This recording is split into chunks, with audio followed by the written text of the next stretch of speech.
مع أصدقائي في برنامج كاتب وكتاب. يلا بينا نسمع القصة.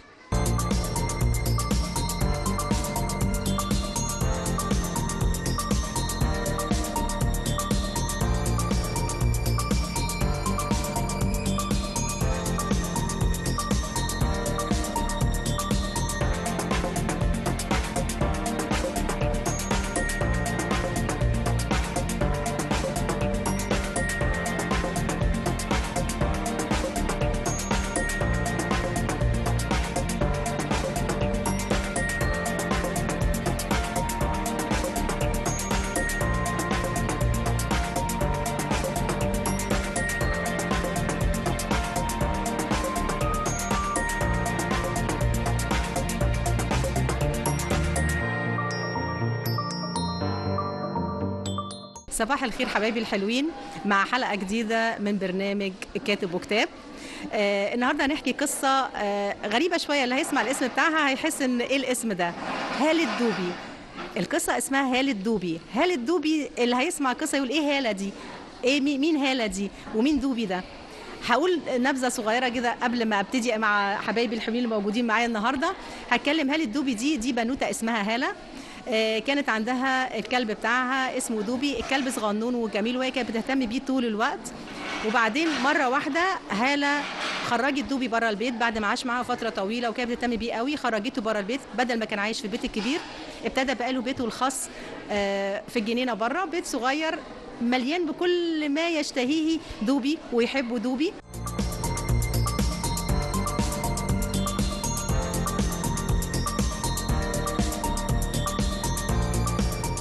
دوبي كان حزين.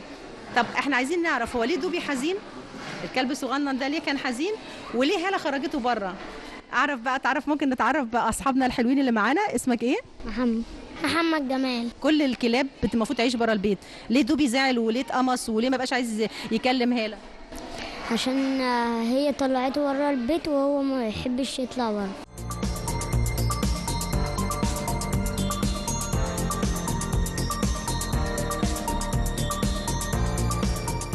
احنا النهارده هنتكلم ونقول هالة خرجت دوبي بره البيت ليه؟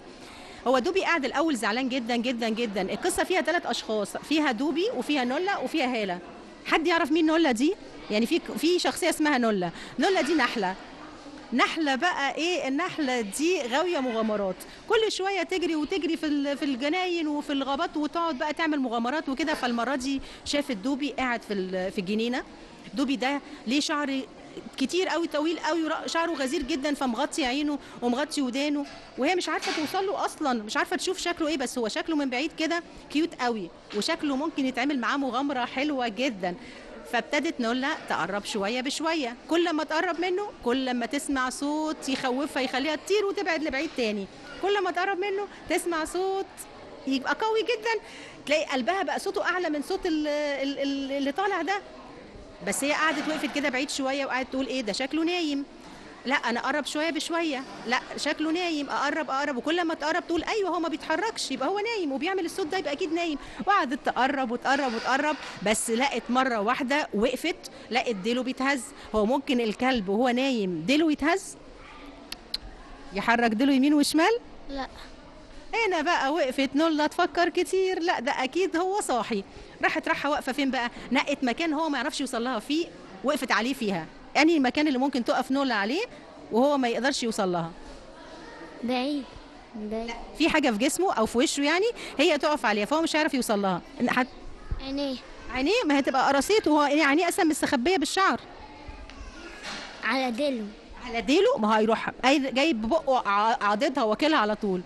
نولا قعدت تفكر، لقيت احسن على رجل. ما هو برضه لو راحت على رجله برضه هيقوم هيوقع. هي راحت كانت ذكيه جدا، وقفت على ودانه. اوكي، هل انا ممكن لما اقف على ودانه يشوفني؟ هيقدر يشوفني؟ لا. فهي وقفت على ودانه، المكان اللي هو مش عارف ان هو ايه يشوفها بيه، وراحت نادها عليه. قالت له انت، ما هي مش عارفه هو مين، ليه اسم ما هيش عارفه اسمه. قالت له انت يا اللي نايم هنا، رد عليا. فرفع راسه وقعد يدور الصوت ده جاي منين، ما لقاش حد. فراح ساعل تاني وراح نايم، وراحت ودانه راحت ايه مغطيه وشه. راحت نولا متحركه على ودانه، فقالت له انا هنا، بصلي انا هنا، بصلي.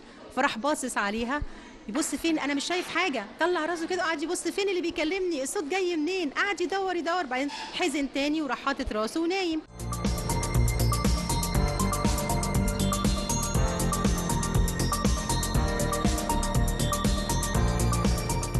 نولا راحت قايله له بص لي انا هنا، انت مش شايفني؟ راح قايل لها انت مين؟ فقالت له انا نولا، انا النحله، انا واقفه على ودانك، اشوفك ازاي وانت واقفه على وداني؟ هو في حد بيشوف ودانه؟ هنا في حاجه غلط. حد منكم ممكن يقول لي ايه الغلط اللي اتقال؟ اللي هي وقفت على وداني. هنا بقى نولا وقفت شويه وراحت قايله له ايه؟ قالت له انا جايه عشان اساعدك، انا شايفاك حزين، انت ليه حزين؟ احكي لي القصه. ابتدى دوبي يرفع راسه وهو بيعيط ويقول لها انا كنت عايش في البيت الكبير، البيت اللي في اخر الجنينه، كان صاحبتي اسمها هاله، كانت بتهتم بيا كل يوم وبتجيب لي العاب وبتلاعبني، ويوم ما تتشغل عني في شغلها كنت انا اقعد استفزها علشان تسيب شغلها وتلعب معايا. النهارده شوفي انا فين، انا بره البيت. ليه هاله عملت فيا كده؟ انا بقالي اسبوع ما شفتش هاله، اللي بياكلني عم احمد الجنايني، واللي بيجيب لي الاكل وبيشربني عم احمد الجنايني، كل حاجه موجوده في البيت، انا عندي كل حاجه ممكن يحتاجها كلب زيي، بس انا مفتقد هالتي، انا عايز هالتي، فين هالتي؟ انا مش عارف اروح لها ازاي. هنا قعدت تعيط نولا وتقول انا اعمل ايه، اعمل ايه دلوقتي؟ قعدت تفكر كتير تعمل ايه، وبعدين قالت له طب استناني هنا شويه، وطارت نولا على البيت، قعدت تدور على مكان تدخل منه علشان تشوف ايه الحكايه، هي ليه هاله هملت دوبي بالشكل ده، وليه هو دوبي حزين قوي كده.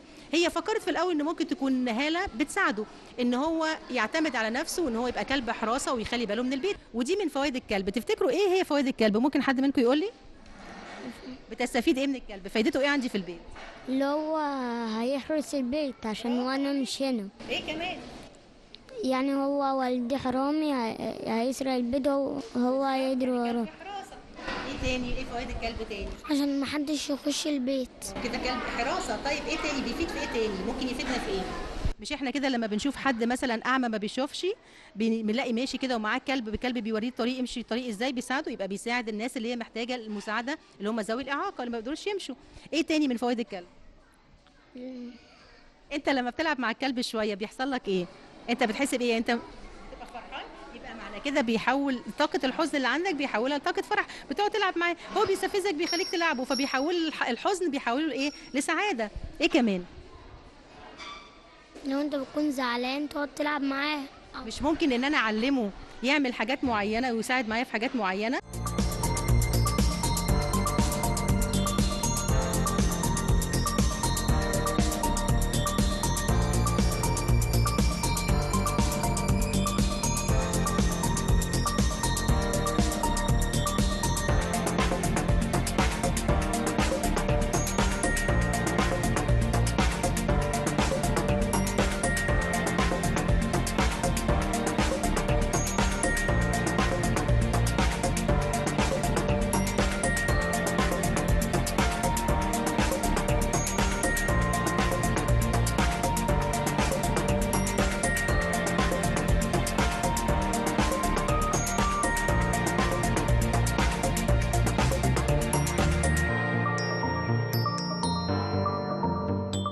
المهم ان نولا دخلت خلاص البيت، بتدور على مين؟ بتدور على هاله علشان تشوف هي ليه خرجت دوبي بره.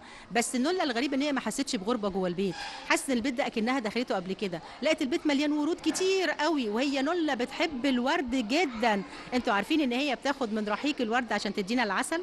فنولا لقت الورد الجميل ده فقعدت الله الله، وكادت تكون هتنسى ايه؟ هتنسى هاله. المهم سمعت اصوات كتير ولقت تجمع كبير قوي جوه البيت، قعدت تقرب فلقت ناس كتير بيتكلموا عن مستشفى وعن مريضة وعن مرض، فقعدت تقرب وتشوف ايه القصة، فلقيتهم بيقنعوا هالة ان هي تدخل المستشفى لان هالة عيانة ولازم تروح المستشفى لان هي المرض بتاعها خطير. فهالة لقيتهم بترد عليهم بتقول لهم انا استحالة ان انا اروح المستشفى، انا سايبة دوبي بره عشان ما يشوفنيش وانا عيانة. هنا نولا قالت استحالة ان انا اسيب الوضع كده، لازم اروح جري لدوبي واعرفه ان هالة بتحبه.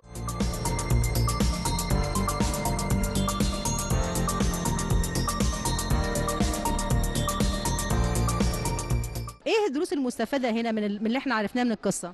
اللي هو يبقى حارس للبيت ويلعبها ويتعود عليها ويتدربوا عشان ينزل يعني يجيب حاجات ايه اللي انت استفدته من القصه؟ عشان هو يعني بيلعبها وهي بتلعب معاه، وهو كلب حراسة ما يخليش حد يدخل البيت. برافو عليك.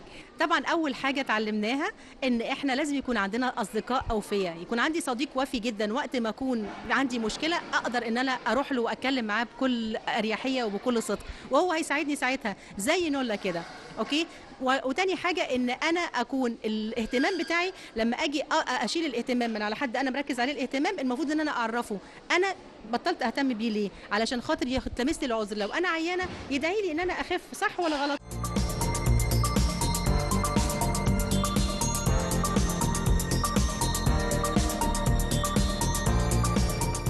كده خلصت الحلقة بتاعتنا النهاردة، وسعيدة بوجودي مع حضراتكم في برنامج كاتب وكتاب، وإن شاء الله بإذن الله نتقابل في حلقة جديدة مع حدودة جديدة وحكاية نستفيد منها معلومات جديدة إن شاء الله.